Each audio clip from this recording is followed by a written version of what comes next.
ये सब कोई भी फसल हो, कोई भी फसल हो, सभी फसलों में सिंचाई की विधियां क्या क्या आती हैं, उन सभी को हम एक ही जगह पे लिखवा देंगे। ठीक है ना।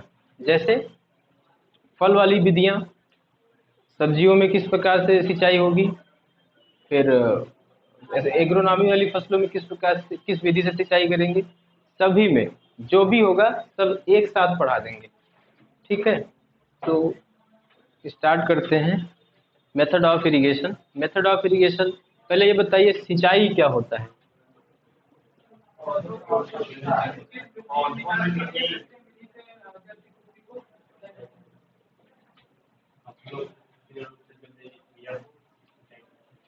ठीक है, अच्छा आंसर है। पौधों को कृत्रिम रूप से पानी या सिंचाई जल देना ही सिंचाई कहलाता है। ठीक है ना। उनकी जो दैनिक आवश्यकता है, उनकी जो दैनिक आवश्यकता उपापचयी क्रियाओं को पूरा करने के लिए जो जल कृत्रिम रूप से फसलों को दिया जाता है, वह सिंचाई जल कहलाता है, और जल देने की क्रिया को सिंचाई कहते हैं। Artificial method of giving water to the plant is called irrigation. कृत्रिम रूप से जब आप देंगे, सिंचाई हो गया। मेथड अपनाने की क्या जरूरत है, सिंचाई की विधियों को अपनाने की क्या जरूरत है।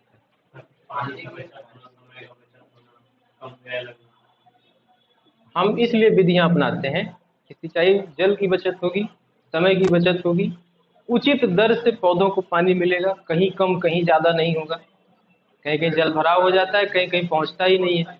तो उन सब चीज़ों से बचने के लिए हम विधियों का प्रयोग करते हैं, और खेत की शुरुआत से खेत के अंत तक, ताकि हम एक समान रूप से पानी दे सकें, उसको अपनाने के लिए भी हम मेथड अपनाते हैं सिंचाई का।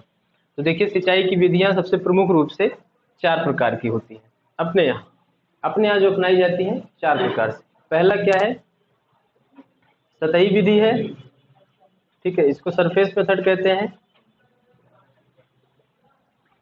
सतही विधि मतलब होता है कि भूमि के ऊपरी भाग पर सिंचाई करना। अब देखिए भारत में क्या स्टेटस है इस सतही सिंचाई का, अभी हम लोग चर्चा करेंगे। पहले चारों को एक साथ लिख लेते हैं, थोड़ा थोड़ा उसके बारे में बता देते हैं। फिर है दूसरा अधोसतही। अधोसतही विधि, इसको हम लोग कहते हैं सब सरफेस मेथड। अधोसतही का मतलब क्या होगा, भूमि के सतह के नीचे। अधो मतलब होता है नीचे। ठीक है, तो भूमि की जो सतह है उसके नीचे सिंचाई जल देना। अब वो कैसे दिया जा सकता है, पाइप के द्वारा बिछा करके दिया जा सकता है, अंदर नाली बनाई जा सकती है, कच्ची नाली पक्की नाली, इस तरह से वो विधि होती है। तीसरा बौछारी विधि, सिंचाई की बौछारी विधि। बौछारी विधि को हम लोग इंग्लिश में बोलते हैं स्प्रिंकलर इरिगेशन। क्या बोलते हैं, स्प्रिंकलर इरिगेशन। स्प्रिंकलर मतलब बौछारी। बौछार क्या होता है, जब बारिश महीन महीन बूंदों के रूप में ऊपर से गिरती है, मोटी बूंदे ना हो, आपको चोट न लगे, तो आप क्या कहते हैं कि बौछार हो रही है। बौछारी विधि इसी को बोलते हैं। ऐसे ही उसी सिद्धांत पे जैसे बरसात होती है, उसी सिद्धांत पे फसलों के ऊपरी भाग पर, पौधों के ऊपरी भाग पर, ऊपरी भाग क्या होता है, उसकी पत्तियां हैं, तने हैं, इन सभी के ऊपर कृत्रिम रूप से पौधों को पानी बौछार के रूप में उपलब्ध कराना ही बौछारी विधि से सिंचाई करना कहलाता है। फिर चौथे को हम लोग बोलते हैं ट्रिकल सिंचाई, या फिर बूंद बूंद सिंचाई,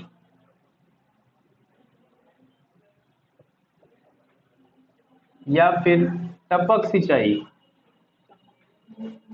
या फिर इसी को अलग सूक्ष्म सिंचाई भी बोलते हैं। ठीक है, देखिए इतना सारा इसका नाम है। अब इसे हम लोग trickle irrigation, drop by drop irrigation, या फिर टपक का वही मीनिंग है, या फिर माइक्रो इरिगेशन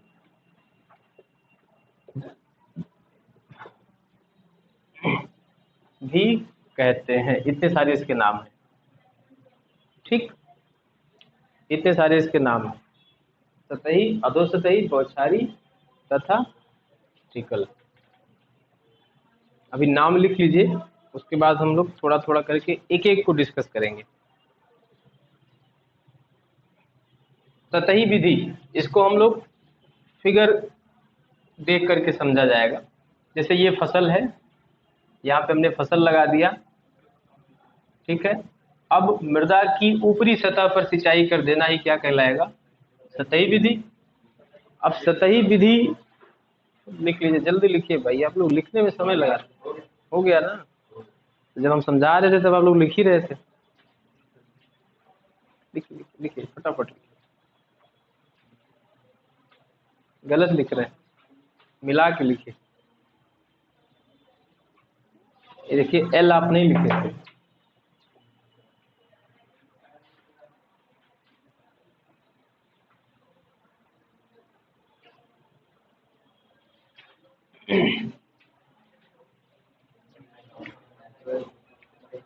हो गया सबका?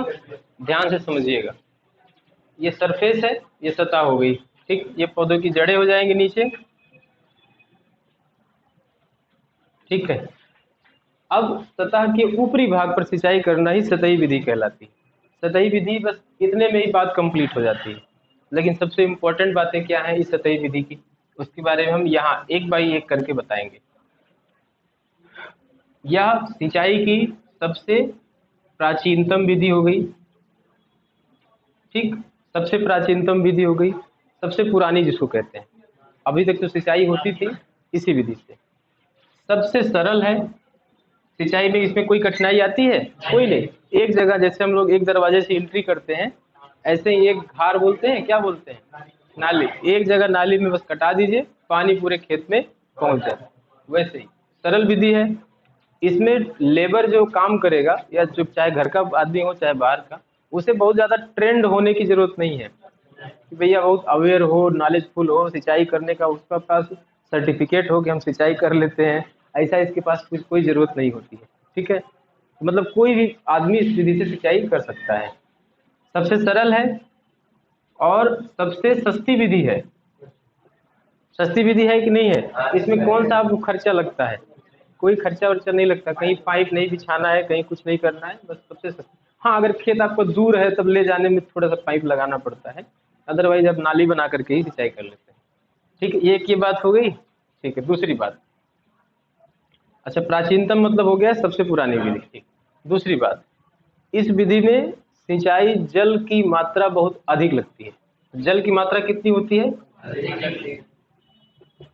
अधिक लगती है, ठीक है। जब जल की मात्रा अधिक लग रही है, आवश्यकता से अधिक देना पड़ता है, इसका मतलब है पानी का नुकसान भी होता है, ठीक। तो जल की हानि भी होगी। जब जितना ज्यादा पानी दिया जा रहा है, इसमें जल की हानि भी क्या होगी? अधिक होगी, ठीक है। हो गया। दो बातें यही सब इसके बारे में जाननी है। और भारत में सबसे अधिक क्षेत्रफल पे प्रयोग की जाने वाली या सबसे अधिक क्षेत्रफल पर अपनाई जाने वाली विधि कौन सी है? सतही विधि। इसी विधि से सबसे ज्यादा सिंचाई होती है पूरे भारत में, ठीक। ये 3 पॉइंट फटाफट नोट करिए।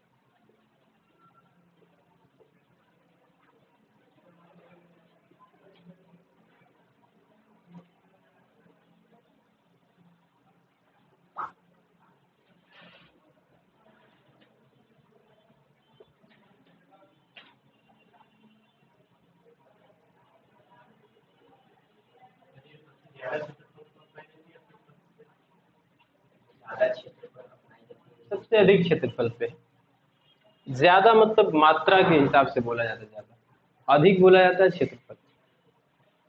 हर जगह सबका अपना अपना उपयोग है ना शब्दों का।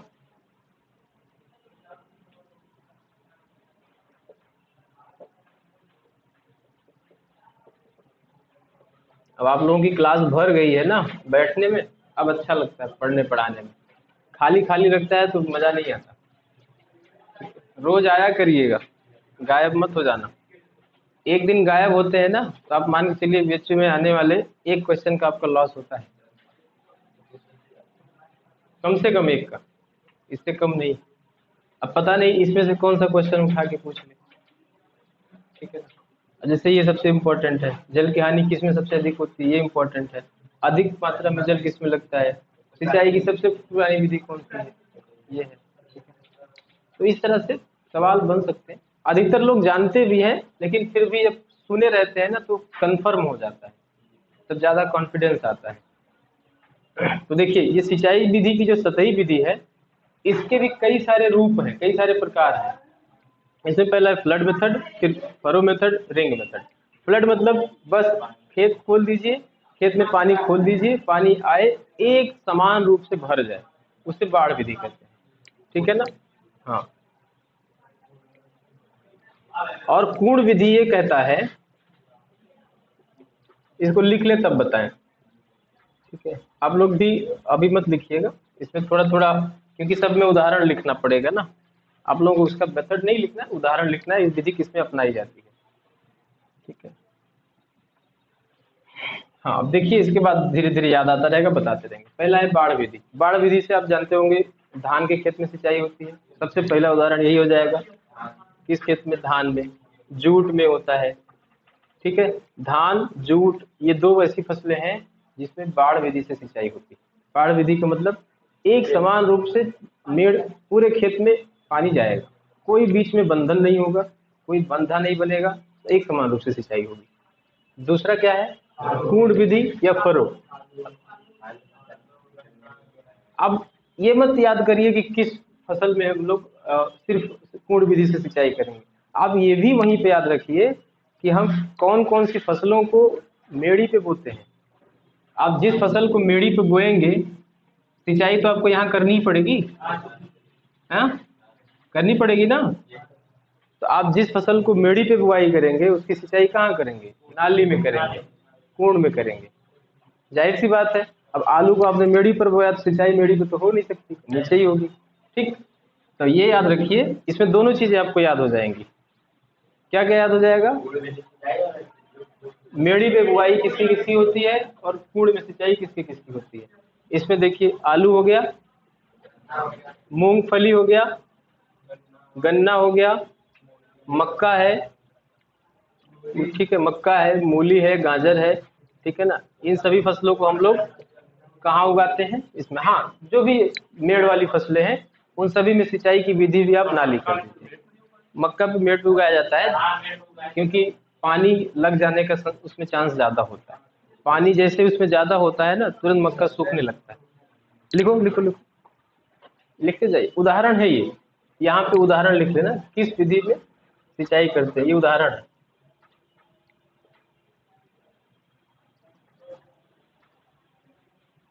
जहां ना समझ में आए पूछ लेना तुरंत। थाला विधि, अच्छा पहले लिखिए तब बताएं।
ठीक है, अब थाला विधि बता देते हैं।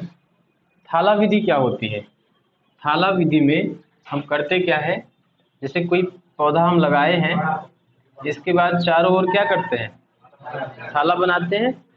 अब इस थाले को दूसरे थाले से कनेक्ट करा दिया जाता है, यहाँ पे एक पौधा लगा हुआ है, ठीक, फिर ये दूसरे से कनेक्ट करा दिया जाता है, अब जैसे ही इसमें मुख्य नाली से जैसे ही पानी इसमें खोला गया, ये मुख्य नाली थी, अब इसमें हमने पानी दिया, तो ये मिट्टी वाला क्षेत्र होता है जहाँ पे पौधे की जड़ों को ढका जाता है, और ये किनारे किनारे पानी भरता है। अब जैसे इसमें पानी भरेगा फिर आगे बढ़ेगा, फिर इधर भरेगा फिर आगे बढ़ेगा, बढ़ता जाएगा। तो इस विधि से फायदा क्या मिलता है कि पौधों के जड़ क्षेत्रों में पानी अच्छा खासा मिल जाता है। गड्ढा होता है ना, इसलिए वहां पानी अच्छा खासा भर जाता है और सिंचाई जल अधिक समय तक इसमें मिलता है, अधिक समय तक यहाँ पे रहता है। ठीक है, तो ये थाला विधि से। अब थाला विधि से कौन कौन सी फसलें बोई जाती हैं? बागवानी हो गई, बागवानी फसलें हैं, तो उसमें लिख लीजिए बागवानी फसलें। ज्यादातर फल फसलें होती हैं, खास करके फल फसलें। फिगर बनाते चलेंगे ना तो आपको भी आसान लगेगा। वैसे अगर 12th की किताब में होगा आप लोगों के, तो उसको याद रखिएगा दिमाग में, ताकि जड़ों का विकास हो पाए। अब अगर मिट्टी नहीं रहेगी तो जड़ें फैल नहीं पाएंगी ना।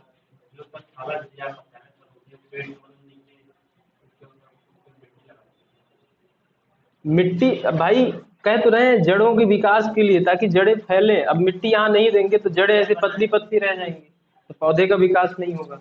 पौधों का भी तो विकास करना है, तो ये इतना क्षेत्रफल पे मिट्टी दे करके फिर थाला उसके किनारे बनाते हैं, ये वाला, इसमें पानी भरा जाता है। ठीक है,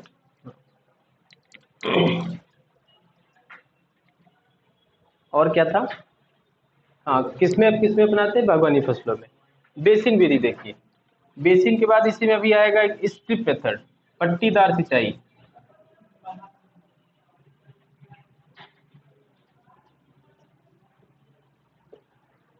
देखिए ये जो बेसिन विधि है ना, बेसिन मतलब होता है क्यारी। बेसिन मतलब क्या होता है? क्यारी।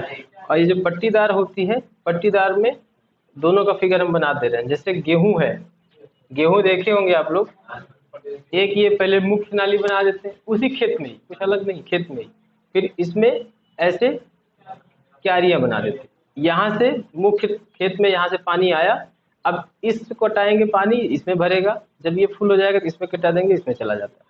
ये सही विधि ये होती है। इसको और भी छोटा क्यारी क्यारी बना करके रखा जाता है। बेसिन मतलब होता है चेक बेसिन। फिर इसमें अब इधर पानी जैसे भर गया तो यहाँ पे बंधन बना देंगे, यहाँ पे बनाएंगे, फिर इसमें खोल देंगे, पानी यहाँ आएगा, इसको कटा देंगे, पानी यहाँ आएगा, जैसे ये भर जाएगा फिर यहाँ बांधेंगे, इसको खोल देंगे, अब जाकर के इंजन बंद कर देंगे। जो पानी बरहे में होता है वो यहाँ पे आकर के भर जाता है। प्रैक्टिकल यही ना होता है। अब अगर आप यहाँ तक पहले बैठे रहे, भैया यहाँ तक पानी पहुँच जाए तब जाएंगे इंजन बंद करने, तो इधर जो बरहे वाला नाली वाला पानी है वो भी तो आएगा, ओवरफ्लो कर जाएगा, ज़्यादा हो जाएगा, बहुत ध्यान देना पड़ता है। तो ये होता है क्या? बेसिन विधि। ये अपनाते हैं गेहूं में, सबसे मुख्य फसल इसमें गेहूं है, जिस विधि में अपनाते हैं। फिर पट्टीदार सिंचाई।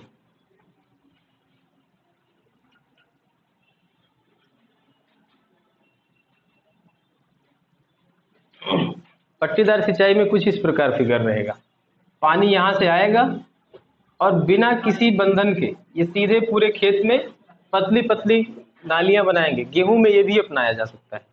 ठीक है, पूरे खेत में शुरुआती मेड़ से अंतिम मेड़ तक एक ही बार में पहुंचता है, कोई इसमें बीच में मेड़ी इसको नहीं दी जाती। ठीक है ना, तो ये मेथड होता है और ये अपनाया जाता है, गेहूं में भी अपनाया जाता है, बाजरे में अपनाया जाता है। ठीक है ना, अलग अलग फसलों में इसको अपनाते हैं। ये हो गया आपका सतही विधि। सतही विधि के प्रकार, इतने प्रकार से इसका रूपांतरण किया गया था। हाँ, गेहूं लिख सकते हैं इसमें, गेहूं है, बाजरा है, ज्वार है, इन सभी में इस प्रकार से सिंचाई करते हैं। चना में सिंचाई उचाई बहुत कम दिया जाता है, तो इसलिए हाँ उससे दो सिंचाई होता है, सतही विधि होती है, उसमें दो सिंचाई होती है। एक होता है कब? पुष्पावस्था के पहले, पुष्प आने से काफी पहले, और दूसरा होता है फली पकते समय। फली पकते समय, जब थोड़ा सा फलिया दाना बन जाए तो दाना भरते समय जो होता है सही तरीका, दाना भरते समय दिया जाता है। तो ये हो गया सतही विधि। ठीक, अब हम लोग बात करेंगे अधो सतही विधि की। अधो सतही विधि क्या है? बहुत ही कम उसके बारे में पढ़ना है, अधोसतही जो होता है वह विधि भूमि के नीचे पानी देने की विधि है और ये उन क्षेत्रों में अपनाई जाती है, अधोसतही उन क्षेत्रों में अपनाई जाती है। आप लिख लीजिएगा, अधोसतही सिंचाई विधि, अधोसतही सिंचाई विधि उन क्षेत्रों में अपनाते हैं जहां की भूमियां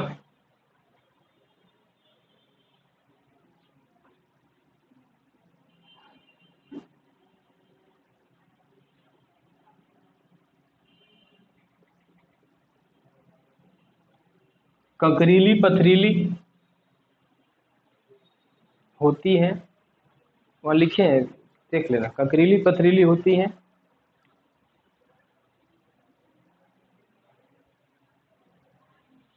तथा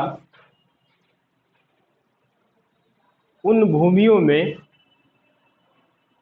पानी का अवशोषण कम होता है।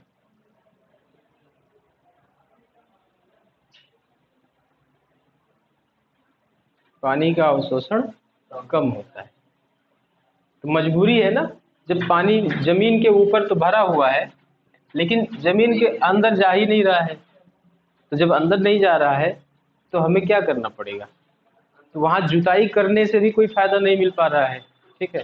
तो वहां पे हम नीचे सतही विधि से नीचे यहाँ पे पाइप बिछा देते हैं या फिर पक्की नालियां बना देते हैं और इसमें कहीं कहीं छेद कर देते हैं, उसमें बैंड बना देते हैं ताकि उसमें मिट्टी जा करके भरे ना, ठीक है।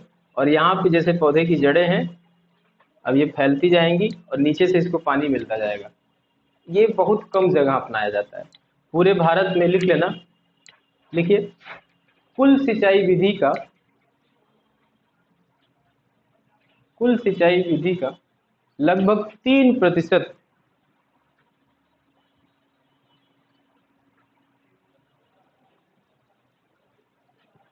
सिंचाई अधोसतही विधि से की जाती है। ये भारत का स्टेटस है, भारत में कितने प्रतिशत सिंचाई अधोसतही विधि से है? 3%। हाँ,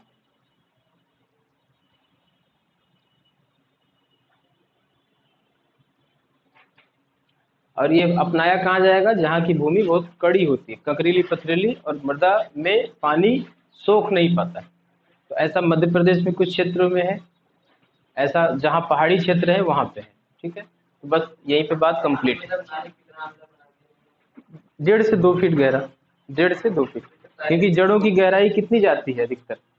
देखिए, अगर मिट्टी इतनी कड़ी है तो जाहिर सी बात है यहाँ छोटी फसलें नहीं होंगी, वृक्ष होंगे, वृक्ष, बड़े बड़े वृक्ष होंगे, बहुवर्षीय फसलें होंगी, यही सब होंगी। तो उनकी जड़ें भी अधिक गहराई तक जाएंगी, उनकी जड़ें 60 सेंटीमीटर तक जाएंगी, उससे नीचे भी जाएंगे। तो हम पानी कहाँ देंगे? 60 सेंटीमीटर नीचे देंगे जहाँ उनको पानी चाहिए, ठीक है ना। शुरुआत में जो पानी होता है, कभी कभी इन विधियों पे बौछारी भी अपना सकते हैं। हाँ, हाँ, नींबू वगैरह में करते हैं। अधोसतही हो गया, इस ये आपके एग्जाम का हिस्सा भी नहीं बनता है, बहुत कम सवाल इससे पूछे जाते हैं। बस ये आता है किस विधि में भूमि के नीचे जल दिया जाता है, तो आप बता सकते हैं अधोसतही में या सब सरफेस मेथड। तीसरा क्या है? बौछारी। आपके एग्जाम में जो सवाल आते हैं ना, वो बौछारी विधि से आते हैं और ट्रिकल, ट्रिकल जो है बूंद बूंद सिंचाई, उससे आता है। तो बौछारी सिंचाई, स्प्रिंकलर, स्प्रिंकलर देखा जाए। अब स्प्रिंकलर के लिए एक छोटा सा फिगर बना रहे हैं, इसको ध्यान से देखना।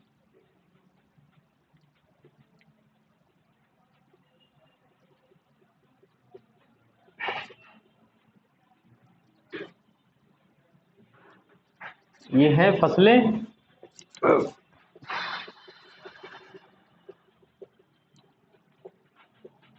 ठीक है, और यहाँ पे इसके ऊपर, जमीन के ऊपर पाइप बिछाया गया है। इस पाइप को कनेक्ट किया गया है ऊपर एक दूसरे पाइप से, और इस पे लगा होता है नोजल, ठीक है। हाँ, इस पे लगा होता है नोजल और ये छिद्रित होता है, छेद इस पे लगा रहेगा। इस पाइप को कनेक्ट कराया जाता है इसमें इस पाइप में अब पानी दिया जाएगा। ठीक, अब ये पाइप कनेक्टेड होता है दूसरे वाले से, तो इस पे जो प्रेशर रखा जाता है,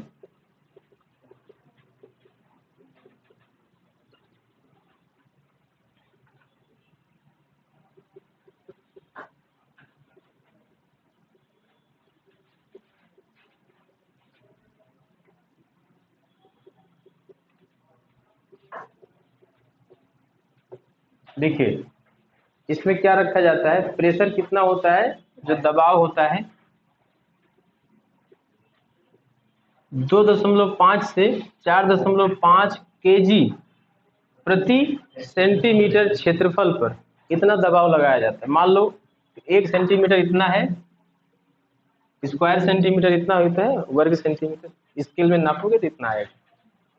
तो इतने क्षेत्रफल पे कितना दबाव लग रहा है, 4.5 केजी वजन के बराबर दबाव लगता है। इस दबाव से इस पाइप में पानी भेजा जाता है, इस वाले नीचे वाले में। अब जब इतना दबाव है तो पानी ऊपर चढ़ जाएगा। जैसे ही ऊपर चढ़ता है तो कितना पानी वो डिस्चार्ज कर सकता है, 1000 लीटर प्रति घंटा। तो इतने दबाव से कोई भी स्प्रिंकलर इतना पानी 1 घंटे में डिलीवर करेगा। ठीक है, तो यहाँ से अब ये पानी इधर गिरेगा और इधर गिरेगा।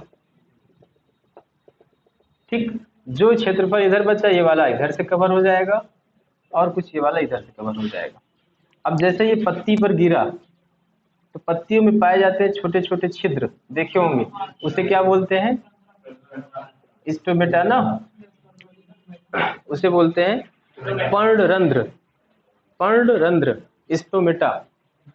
ठीक है, वहां से ये पौधा वाष्पोत्सर्जन का कार्य करता है, ऑक्सीजन लेने देने का काम करता है, CO2 आदान प्रदान में मदद करता है, और उसको बाहर से मिल रहे जल को, वाटर को एब्जॉर्ब करने में भी वो मदद करता है, अवशोषित होने में भी वही छिद्र मदद करता है। ये भाई कुछ लिखने में बिजी है, लिखने का मौका देंगे, नहीं देते, फिर समझ लीजिए, पूछ लेंगे अभी स्टोमेटा क्या है, क्या बताओगे। तो जैसे ही इस पौधे की पत्ती पर ये गिरेगा, इसमें पाया जाता है स्टोमेटा या पर्णरंध्र। ठीक है ना, अंग्रेजी में बोलते हैं स्टोमेटा, हिंदी में बोलते हैं पर्णरंध्र। ठीक है, अब ये मिलता है, इसका काम क्या होता है, पौधे के अंदर बने विषाक्त पदार्थों को वाष्पोत्सर्जन क्रिया के द्वारा बाहर निकालना, कार्बन डाइऑक्साइड ऑक्सीजन का आदान प्रदान करना। ये दो सबसे मुख्य कार्य इसका यही है। और तीसरा कौन सा कार्य, बाहर से प्राप्त हुए जल को अवशोषित करना, ये भी हो सकता है। ठीक है, हाँ, प्रकाश संश्लेषण भी करेगा, पत्ती में ही है तो इतना चीजें इसका काम होता है। तो यहीं से पानी अवशोषित होता है। पूछ लेगा भाई कि बौछारी विधि में सिंचाई पौधों के ऊपर की जाती है, तो पौधे के कौन से भाग से पानी अंदर जाता है, स्टोमेटा से अंदर जाता है, जिससे निकल सकता है, जो छिद्र है वहीं से पानी अंदर भी जाएगा। अब आपको अगर पानी में डुबो दिया जाए तो पानी कहाँ से अंदर जाएगा, नाक से, मुंह से, कान से, बाकी सब छिद्र बंद है, यही दो है जो खुले हुए हैं, स्किन से तो सोखेगा नहीं। तो वैसे ही इसमें है। ठीक है ना, तो यहाँ से आपका ये पानी इस पौधों के ऊपर मिलता है, तो पौधों की पानी की पूर्ति हो जाती है, निकलने का काम होता है। वो विषाक्त पदार्थ होते हैं थोड़ा बहुत। जैसे पौधे में जो वाष्पोत्सर्जन होता है ना, 3 हिस्सों से होता है। पहला है पर्णरंध्र, 80 से 90% इसके द्वारा होता है। ठीक है, 80 से 90% वाष्पोत्सर्जन। फिर दूसरा होता है लेंटिसिल, फिर तीसरा होता है क्यूटिकल, इन दोनों से होता है।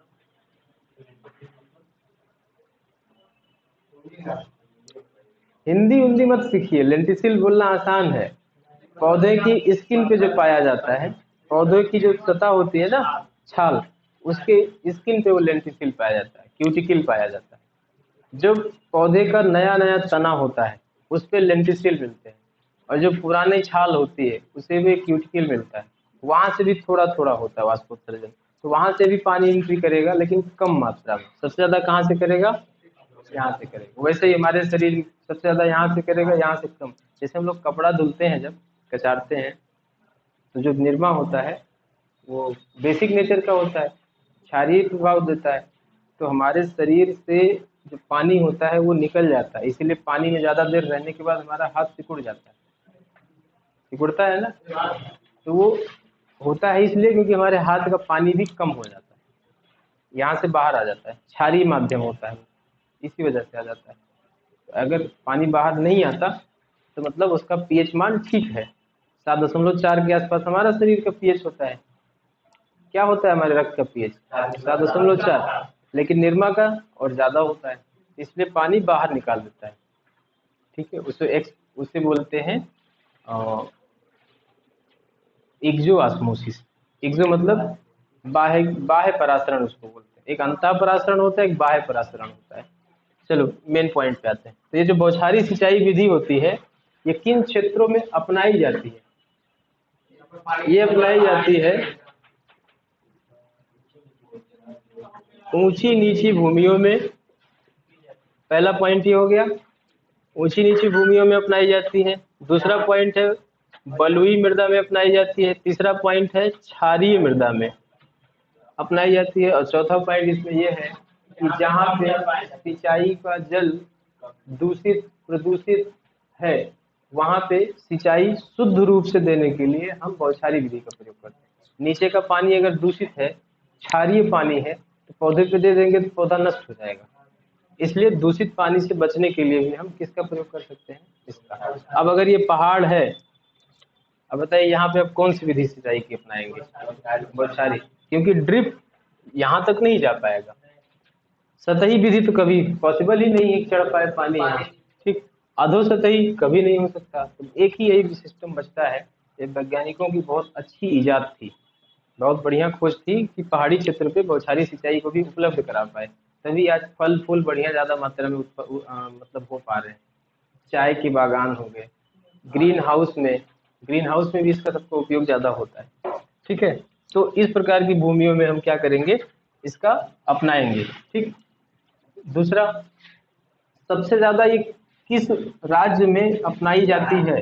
तो हरियाणा राज्य में इसका क्षेत्रफल सबसे ज्यादा है। बौछारी विधि में जल का दबाव कितना रखा जाता है? इतना। बौछारी विधि में जल किस दर से दिया जाता है? तो कितने डिस्चार्ज रेट ये है। ठीक है, बौछारी विधि को, बौछारी विधि में पौधों को पानी कैसे प्राप्त होता है? तो पत्तियों के ऊपरी भाग पे। कहाँ पे प्राप्त होता है? पत्तियों के वायवीय भागों पे या फिर ऊपरी भागों पे पानी दिया जाता है। ठीक, ये हो गया। उसके बाद पौधे पानी को किस अंग या फिर किस भाग से अवशोषित करते हैं? तो स्टोमेटा से अवशोषित करते हैं। अब आप लोग इसके बारे में लिख लीजिए, हमने लिख दिया है, आप इसके बारे में नोट कर लीजिए। एक विधि और बची है, उसको भी थोड़ा सा करेक्ट कर लेते हैं अभी।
गर्मी लग रहा है।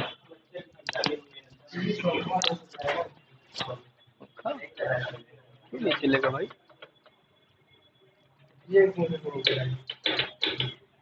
ऑन नहीं होगा यहाँ से। नहीं, बोर्ड तो है ऑन नहीं।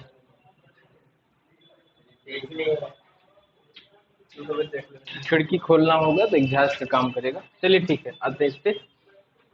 हो गया, लिख लिए ना? हाँ ठीक है, आप लोग अपने हिसाब से लिखे होंगे, ठीक ही लिखे होंगे। ये सब लिख लिए थे ना, डिस्चार्ज रेट वगैरह। अपनाते कहाँ हैं वो भी लिख लिए थे। सबसे ज्यादा क्षेत्रफल कहाँ है, ये हो गया। किस भाग से अवशोषित होता है, ये हो गया। और इस तरीके से। अब देखिए, चौथा क्या था? ट्रिकल या फिर टपक सिंचाई ना, बूंद बूंद या फिर टपक। टपक सिंचाई या सूक्ष्म सिंचाई, ठीक है ना। इसके बारे में थोड़ा सा आप लोग नहीं लिख पाए, लिख तो लिए। अच्छा, ये दबाव नहीं लिख पाए थे, कॉपी कर लेना जो जो लिखा हो। कोई बात नहीं, बताना चाहिए था ना, बताया करिए जब ना लिख पाए रहे तो। इसमें देखिए, सब कुछ वही है, थोड़ा सा अंतर आएगा। बौछारी विधि में हम लोग पानी क्या करते थे, ऊपर से देते थे। इसमें ऊपर से नहीं देना है। इसमें एक पाइप बिछाएंगे, ये पाइप यहाँ गई, इसमें एक नोजल लगाएंगे इधर ऊपर, टोटी जिसको कहते हैं, ठीक है। और यहाँ पे छेद करेंगे पाइप में। अब ये इसकी जड़ क्षेत्रों में पानी बूंद बूंद करके गिरता रहेगा। गिरता रहेगा तो सीपेज होता है। सीपेज क्या होता है? रिसाव। रिसाव। अब ये सीपेज होगा, रिसाव करेगा। रिसाव करने के बाद यहाँ पे प्रक्रिया होती है अवशोषण की, इनफिल्ट्रेशन उसको बोलते हैं। इनफिल्ट्रेशन मतलब पानी जमीन के अंदर जाना, ठीक है, उसे कहते हैं क्या? इनफिल्ट्रेशन या अंतः शोषण। अब ये पौधा यहाँ से जल को धीरे धीरे धीरे धीरे इसकी जड़ों के क्षेत्र में पहुंचता रहेगा। अब देखिए, एक छोटा सा मैं उदाहरण लेकर के बताऊंगा आपको। देखिए, ये मैं लगाना चाह रहा हूँ आम। आम को लगाने की जो दूरी होती है सामान्य रूप से 10 × 10 मीटर होती है। 10 × 10 मीटर होती है।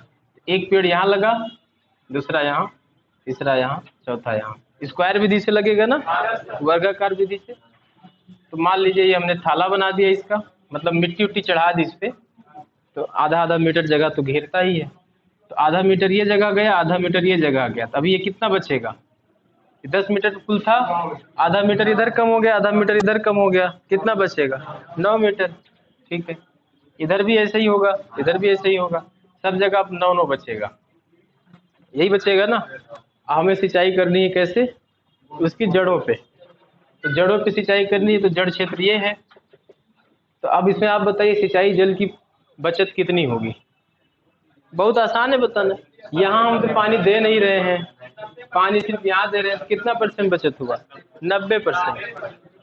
90% बचत हुई ना यहाँ पे, क्योंकि सिर्फ इतने में ही पानी दे रहे हैं।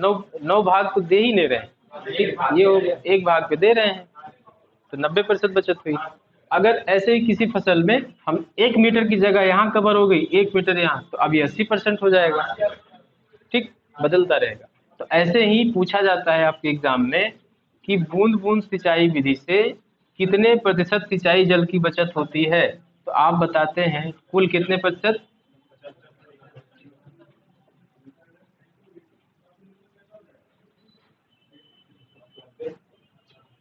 75 से 90% सिंचाई जल की बचत होती है। सिंचाई की किस विधि में जल उपयोग दक्षता सबसे अधिक होती है? तो किस विधि में? टपक विधि से। किस विधि से जल उपयोग दक्षता? वाटर यूज इफिशियंसी, जल उपयोग दक्षता कि हम जैसे अब ये बताइए जल उपयोग दक्षता होती क्या है? जैसे ये फलाने हैं, 5 रोटी खाते हैं और पूरा दिन ये काम करते हैं। एक दूसरे फलाने ये हैं, ये 10 रोटी खाते हैं और दोपहर तक ही इनको फिर से भूख लग जाती है। ठीक, ये मतलब कुल मिला के 10 रोटी दिन भर में खा रहे हैं, ये 5 रोटी दिन भर में खा रहे हैं, काम दोनों बराबर कर रहे हैं। तो बताइए भोजन की उपयोग क्षमता किसकी अधिक है? इनकी। कम में ही अधिक उपयोग। जैसे कोई पौधा है 1 लीटर पानी में पूरा दिन सरवाइव कर रहा है, दूसरा कोई पौधा है 10 लीटर पानी चाहिए उसको पूरा दिन सरवाइव करने के लिए। तो जल उपयोग क्षमता किसकी सर्वाधिक है?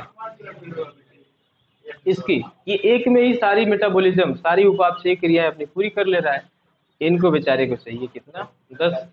तो इनका तो लॉस होता है ना यहाँ पे। अगर हमारा काम इतने से हो जा रहा है तो हम 9 गुना ज्यादा क्यों लगाएंगे? नहीं लगाएंगे। तो वैसे ही इसमें जब इतना पानी हो गया तो जल उपयोग बचत हुई ना इतनी की। तो जल उपयोग दक्षता किसकी सर्वाधिक हुई? टपक सिंचाई की सर्वाधिक हुई। सबसे कम किसकी हुई? सतही विधि। क्योंकि पानी देते रहिए, कम ही रहेगा उसमें, देते रहिए। ठीक है, ठीक है। 2 पॉइंट हुआ। जैसे उसमें भी दबाव रखा गया था ना, बूंद बूंद सिंचाई विधि में भी दबाव रखा गया था। इसमें दबाव रखा जाता है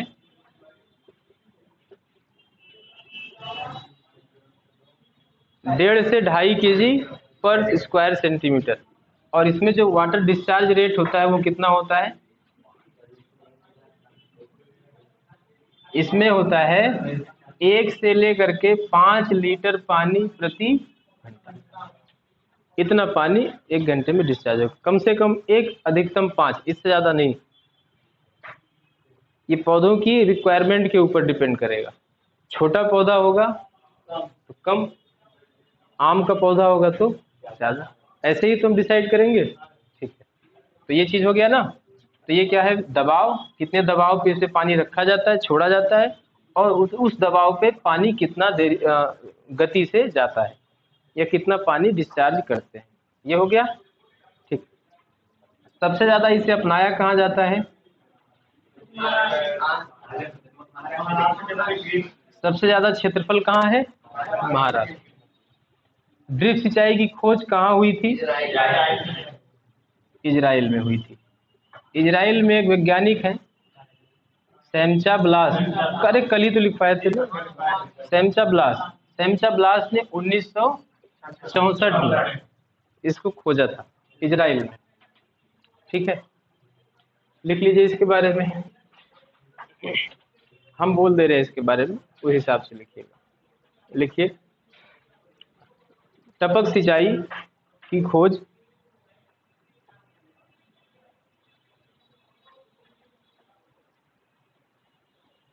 इजराइल में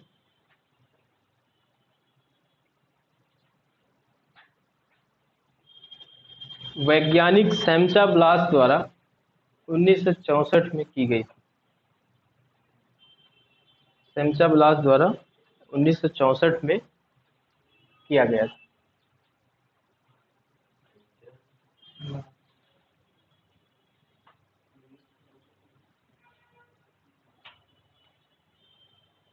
टपक विधि द्वारा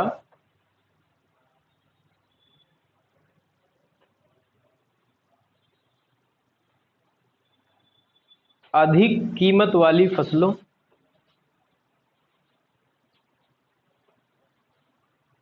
बागवानी फसलों जैसे आलू, गन्ना, कपास,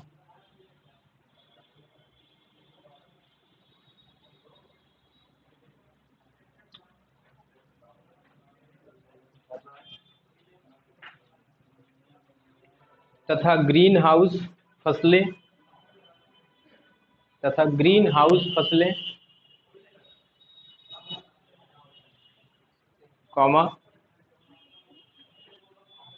बागवानी फसलें, केला, आम, बागवानी फसलें जैसे केला, आम, पपीता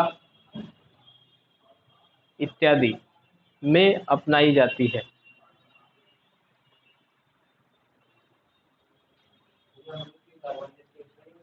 किसी भी मतलब बागवानी फसलें किसी में भी, इत्यादि इसीलिए लिखवा दे, कितना लिख पाएंगे, सब में इतना आ जाता है।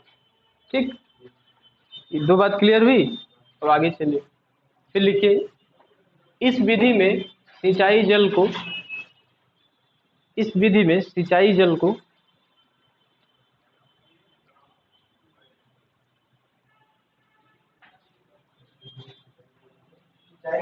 सिंचाई जल को 1.5 से 2.5 केजी प्रति वर्ग सेंटीमीटर,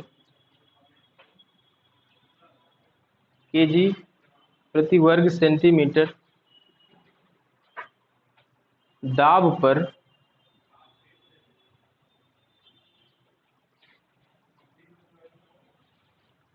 पौधों के जड़ क्षेत्रों में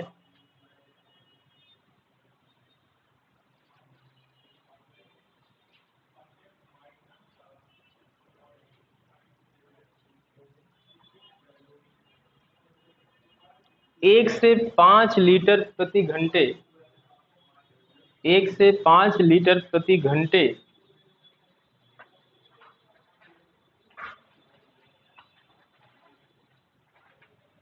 वाटर डिस्चार्ज की दर से, वाटर डिस्चार्ज की दर से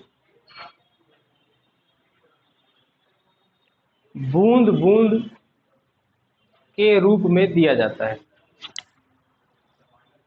बूंद बूंद के रूप में दिया जाता है।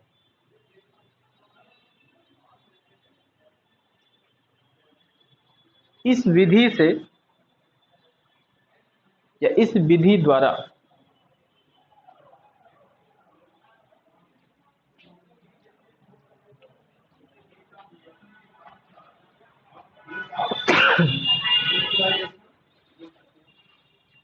पचहत्तर से 90% सिंचाई जल की बचत होती है।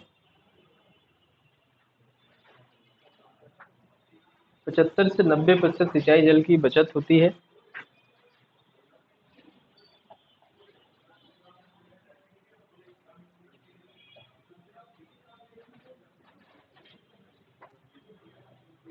ठीक, इसी में अगला पॉइंट लिखिएगा कि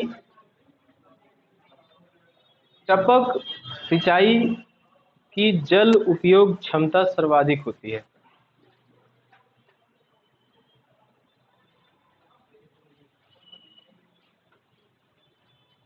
अरे यही लिख लो यार, जल उपयोग दक्षता सर्वाधिक होती है, दोनों बातें एक ही है। उसके बाद लिखिए, टपक सिंचाई का सर्वाधिक क्षेत्रफल महाराष्ट्र राज्य में है, सर्वाधिक क्षेत्रफल महाराष्ट्र राज्य में है। अभी 2019 में क्वेश्चन आया था कि टपक सिंचाई सबसे अधिक किस राज्य में अपनाई जाती है। बीएचयू ने उत्तर दिया था उत्तर प्रदेश, वो गलत था। सही उत्तर क्या है? महाराष्ट्र। आपको कभी भी ऐसा उत्तर मिले तो आप मत लगाइएगा, जो सही है वही लगाइएगा। अगर पौछारी का पूछेगा तो आप क्या बताएंगे? हरियाणा। टपक का पूछेगा तो यहाँ। ठीक है ना। लिखिए, इसे सूक्ष्म सिंचाई भी कहा जाता है, इसे सूक्ष्म सिंचाई भी कहते हैं।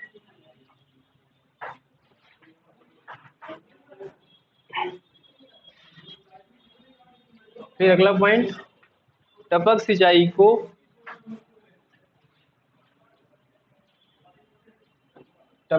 को लिखो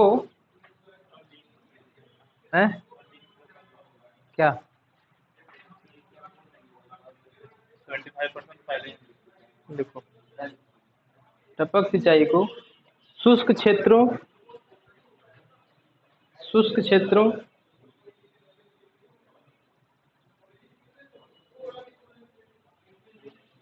शुष्क जलवायु वाली फसलों,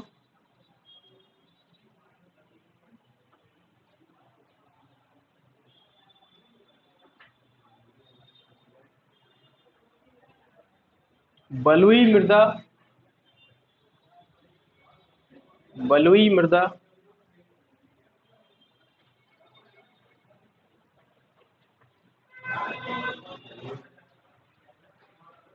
में अपनाते हैं। अब अगर ये आया कि शुष्क क्षेत्र में या ड्राई क्लाइमेट में सिंचाई की कौन सी विधि अपनाई जाएगी, तब एक सवाल अगर ऐसे आया कि कम वर्षा वाले क्षेत्रों में या जहां बरसात कम होती है वहां सिंचाई की कौन सी विधि अपनाई जानी चाहिए, क्या बताएंगे? टपक विधि, ठीक है ना। वहां पे आप ये भी लिख सकते थे, कम वर्षा वाले क्षेत्रों में भी यह विधि अपनाई जाती है। हो गया इतनी बात क्लियर? अब क्या दूसरा टॉपिक क्या था?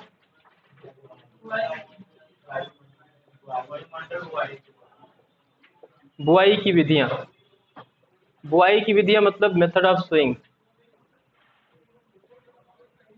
चलिए, एक दो चीजें हैं, एक होता है बुआई, एक होता है रोपाई, एक होता है रोपण। इन तीनों में कोई अंतर?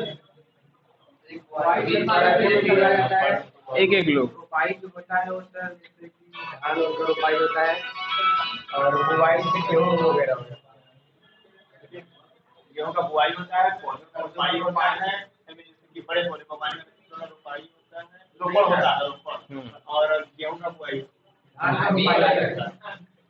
बीजों से जब हम बुआई करते हैं तो उसे हम बुआई बोलेंगे। जब किसी फसल को बीज से बोने जा रहे हैं उसे हम बुआई। जब बागवानी फसलों की कटिंग या नर्सरी को लगाने जा रहे हो तो उसे रोपण कहते हैं, ठीक है ना। और रोपाई नर्सरी का किया जाता है, जैसे धान है ना, तो उसकी नर्सरी लगाते हैं। मिर्च है, टमाटर है, बैंगन है, गोभी है, इन सब की क्या लगाते हैं? नर्सरी। इनकी नर्सरी लगाते हैं तो रोपाई हो जाएगा। रोपण हमेशा बागवानी या बहुवर्षीय फसलों का होता है, ठीक है ना। गन्ना में जो लगाया जाता है सर। हाँ हाँ, कलम, वो भी फल वृक्षों में। फल वृक्षों की बात होगी तब रोपण बोलेंगे, इसको प्लांटिंग कहते हैं। ये प्लांटिंग है, ये ट्रांसप्लांटिंग है, और ये सोइंग है। सोइंग हमेशा बीजों से होती है, ये कटिंग से होती है, और ये नर्सरी से होती है। नर्सरी पौधे से होता है। हाँ, पपीता भी इसी में आएगा। प्लांटिंग नर्सरी है ना, लेकिन फल वृक्ष है वो। फल वृक्ष है ना, फल वृक्ष है ना। हम क्या बताए, फल वृक्षों की जब करेंगे तो इससे करेंगे। अगर कटिंग है तो भी ठीक है, नहीं है तो भी ठीक है। हैं? बुआई वाई लिख दोगे ना तो गलत हो जाएगा। पपीता का भी रोपण होता है, प्लांटिंग होती है। ये देखो गलत लिख रहा है, विधि लिखा है, विधि, जबकि हम लिखे हैं साहब साहब, यहाँ भी देखो विधि। अभी यहाँ भी शायद कल ही तक परसों था, सही करवाए थे इसको काट के। ये देखो विधि लिखा है, और कहाँ कहाँ लिखे हो? ये देखो, ये सही लिखे हो, ये सही लिखे हो, वैसे ही लिखो। इतना गलत गलत लिखोगे तो कैसे अच्छा रहेगा। चलिए, बागवानी फसलों में अलग होता है, सस्य विज्ञान वाली फसलों में अलग होता है। पहले हम बागवानी फसलों की चर्चा करेंगे। बागवानी फसलों में जैसे पहला क्या है, वर्गाकार विधि। पहला है वर्गाकार विधि, दूसरा है आयताकार विधि, तीसरा है त्रिभुजाकार विधि। अच्छा, आप लोग जो पढ़े हैं, जो भी आप लोगों ने पढ़ा था, सिंचाई की विधियां आप लोग पढ़े होंगे 12th में ही, ठीक है ना। अब आप लोग ये बताइए, जो मैंने लिखवाया है और जो आपने किताबों में पढ़ा था, उसमें कितना प्रतिशत एक दूसरे से मैच कर रहा है?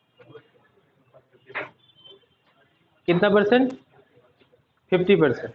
बाकी 50% अलग है ना, वो कंपटीशन वाली चीज़ है जो आपकी किताबों में नहीं मिलती है। ये जो वाटर डिस्चार्ज रेट मैंने बताया, जल उपयोग दक्षता मैंने बताया, ठीक है ना, ये सब किताबों में नहीं मिलता है। तो यही सवाल बन के आते हैं आपके कंपटीशन में, इसीलिए ज़रूरत पड़ती है आपको कोचिंग पढ़ने की। 12th की किताब पढ़ करके आप एग्ज़ाम दे देंगे, आप ये मत सोचिएगा कि आपका परीक्षा निकल जाएगा। कुछ सवाल मिलेंगे, कुछ मिलते हैं, तो कुछ से कभी एग्ज़ाम निकला है? नहीं निकला है, जब तक करीब करीब ना मिल जाए पूरा। इसीलिए मैं मुझसे कोई पूछता है कि सर एग्रीकल्चर वाली कौन सी बुक खरीदे मार्केट में, तो हम बोलते जितनी है सब खरीद लीजिए, लेकिन पढ़ने के बाद सिलेक्शन नहीं होगा। कोई किताब गलत नहीं होती है, किताब सब अच्छी होती है। अगर ये बताइए 50 सवाल पूछे जाते हैं एग्रीकल्चर के, कोई ऐसी किताब है जिस किताब से 15 क्वेश्चन फंस गया, डायरेक्ट फंस गया, तो क्या कहेंगे, किताब अच्छी है? बताइए। पढ़ा जा सकता है, बोल सकते हैं पढ़ा जा सकता है। किसी किताब में 5 क्वेश्चन आया, किसी किताब से 20 क्वेश्चन आया, किसी किताब से 25 क्वेश्चन आया, लेकिन सिलेक्शन नहीं होगा ना उस किताब से। आपको 40 से ऊपर करना पड़ेगा तब सिलेक्शन होगा। तो ऐसी कोई किताब अभी तक मार्केट में नहीं है जो 40 से ज्यादा क्वेश्चन आपको फंसा सके। इसलिए मैं इसीलिए मना करता हूँ, कोई किताब नहीं है बनारस में या कहीं भी जिसको आप खरीद करके पढ़ ले और कहेंगे कि मेरा सिलेक्शन इससे हो जाएगा। ये सब चीजें मिलेंगी ही नहीं किताबों में, तो पढ़ोगे क्या। चौथा, वर्गाकार, आयताकार, त्रिभुजाकार। ठीक, उसके बाद है खडभुजाकार, जिसको हम लोग हेक्सागोनल कहते हैं, खडभुजाकार विधि। फिर पांचवा है कंटूर विधि, और छठवां है आपका पूरक विधि। पूरक विधि इसी को बोलते हैं डायगोनल मेथड। ठीक है, ये 6 हैं, 6। हाँ? ये सब बागवानी फसल के लिए, अभी सस्य विज्ञान वाली फसलों के लिए अलग है। आज सिर्फ अभी आप नाम सुन लीजिए, इसको हम कल डिस्कस करेंगे। तो कल सिंचाई सॉरी बुआई की, बागवानी फसलों में बुआई की विधि के बारे में पूरा बताएंगे, और जो सस्य विज्ञान में आते हैं उनसे, जैसे अभी टेस्ट पेपर में पूछे थे ना BBF method, broad bed and furrow, ठीक है, वो पूछे थे, वो है। तो इस प्रकार से वो सस्य विज्ञान है ना, सस्य विज्ञान की अलग अलग विधियां। सामान्य जो विधि है उससे नहीं आएगा, ये पहले बता दे रहे, सभी जानते हैं, इसलिए उससे नहीं आता। जो अलग है सबसे, या जिससे जो फायदा मिल सके, उस वही वाला आपके एग्जाम में आता है। इसमें सबसे ज्यादा सवाल जानते हैं किससे आएगा? ये तो सामान्य विधियां हैं, इनसे क्या पूछा जाए, इनसे आता है खडभुजाकार। इसमें पूछा जाता है किस विधि में वर्गाकार विधि से 15% अधिक पौधे लगते हैं, इस विधि में लगते हैं। पहाड़ी क्षेत्रों पे कौन सी विधि है? यह है पहाड़ी क्षेत्रों पे, ऊंचाई नीचाई वाले क्षेत्रों में जहाँ पे जल कटाव, मृदा कटाव अधिक होता है, वहां पे। पूरक विधि पूछा जाता है कि जो जगह खाली है, रिक्त स्थानों में बुआई करने की विधि क्या है। तो जैसे वर्गाकार विधि से लगा दिए, मान लो आम को 10 बाई 10 पे लगा दिए हैं, अब बीच में इतनी जगह खाली है, तो आम पहले दिन तो बड़ा तो हो नहीं जाता, 3 साल 4 साल तक धीरे धीरे बढ़ेगा, तब तक ये जगह खाली रहेगी। तो बीच में वहाँ पे हम घास फूस उगा सकते हैं, बरसीम उगा सकते हैं, मक्का उगा सकते हैं, बाजरा उगा सकते हैं, केला उगा सकते हैं, पपीता उगा सकते हैं, मूंग उगा सकते हैं, उड़द उगा सकते हैं। तो उन्हीं को पूरक फसल बोला जाता है। फूल वाली फसलें ले सकते हैं, जब तक आम छोटा है तब तक। जब पौधा बड़ा हो जाएगा तो खुद ही वो जगह घेर लेता है, पूरा कवर कर लेता है ना। इसको कल डिस्कस करेंगे। कोई सवाल आपको पूछना हो तो पूछ सकते हैं। हाँ, ड्रिप सिंचाई में, ड्रिप सिंचाई में क्या है, नाली वाली बनाना नहीं है, पाइप बिछाना है, मोटर लगाना है, जेट लगाना पड़ेगा आपको, नोजल खरीदना है, और उसमें आपको वैज्ञानिक रखना पड़ेगा वो सब सेट करने के लिए। तो खर्चा बढ़ा कि नहीं बढ़ा? आपको अगर नहर मिल गई सिंचाई के लिए सतही विधि में, कौन सा खर्चा है आपका? नहर खोल दीजिए। अगर आपको बिजली से ही मान लो सिंचाई करना पड़ा तो 20 रुपये घंटे लगता है, 20 रुपये 25 रुपये घंटे लगता है। ज्यादा हो गया है कितना? इंजन से, और उससे वो तो कंपेयर करेंगे आप ना, सभी विधियों से कंपेयर जब करेंगे, बौछारी से, टपक विधि से, अधोसतही से, तो सतही विधि सबसे आसान सस्ती। इन सभी से कंपेयर करने के बाद, फ्री मत सोचिएगा कि फ्री कुछ भी है, हाँ फ्री नहीं है। इन तीनों विधियों से वो वाली विधि आसान है, बस सस्ती। ये मत कहिएगा कि फ्री वाला काम है, कुछ ना कुछ तो खर्च लगेगा। और कुछ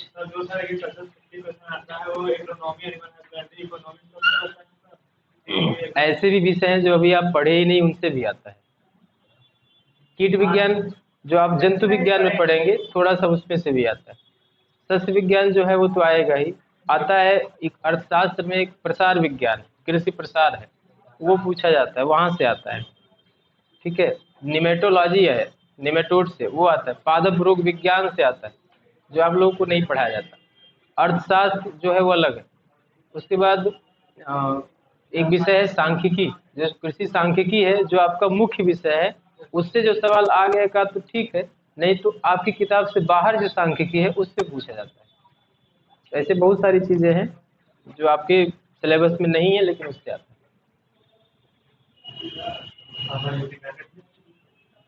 यूपी कैडेट में जो इसके लिए पढ़ा देंगे सब उसी में रहेगा, उससे बाहर कुछ नहीं जाएगा। मैक्सिमम सिलेबस होता है 20। इसको बंद कर दे, इसके बाद बातचीत करें।